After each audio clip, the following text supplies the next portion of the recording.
Hi friends नमस्कार। चलते आज एक स्वीट रेसिपी सहित भिडियो को आरंभ करवा। आज भिडियो आम प्रस्तुत करवा रसगोल्ला। या किपर घर सहज प्रस्तुत करेंगे चलते आज आम शिखा। एनिमते मुझे प्रथम व्यवहार कर 1 लिटर क्षीर। या चलते प्रथम भिनेगार दे यहाँ छेना प्रस्तुत करवा। आप चाहिए लेंबू रस देपारे। क्षीर छेना प्रस्तुत हो सारापर यहाँ प्रथम भल भाव छाणी आने तुरंत यहाँ भल भाव 2 थर धोईदेवा। यह भल भाव धोई नेलापर एथु पानी काढ़ी यहाँ भल भाव 15 ରୁ 20 मिनिट आम यहाँ चकड़ी देवा। जदि आम छेनाटी भल भाव न मिसे ताल आम रसगोल्लाटी परफेक्ट बनब ना। तेणु आम प्रथम कौन करवा एपरी भाव भल भाव आम यहाँ चकड़ी नवा। छेना को एपरी भल भाव चकड़ी नेलापर यहाँ आम छोट छोट बॉल्स प्रस्तुत करवा। बॉल्स प्रस्तुत करला बेले लक्ष्य करेंगे जेपरी से कौन क्राक न थाए ना आम रसगोल्ला परफेक्ट बनब ना।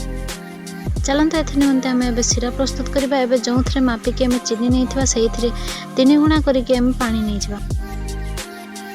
एबे आम किसी अलैच को गुंड कर आड करने। एबे सीरा एपरी 2 ରୁ 3 मिनिट भल भाव फुटिला आम बॉल्स गुड़क आड कर कभर कर 6 ରୁ 7 मिनिट हाई फ्लेम रे छाड़देवा। 6 ରୁ 7 मिनिट पर ओल्टे आउ थे 4 ରୁ 5 मिनिट लो फ्लेम रे सिझे आने। एबे देखिए आम रसगोल्ला प्रस्तुत हो जाए। आम ठंडा हाँपाई छाड़देवा। ठंडा है यहाँ सर्व करेंगे। जदि आपंक रेसिपी भल लगी तेज निश्चय गोटे लाइक करने सहित सांग सहित सेयार करेंगे। जदि आप मो चैनल नुआ अच्छा तेज चैनल टी सब्सक्राइब करने को जमा भी भूलें।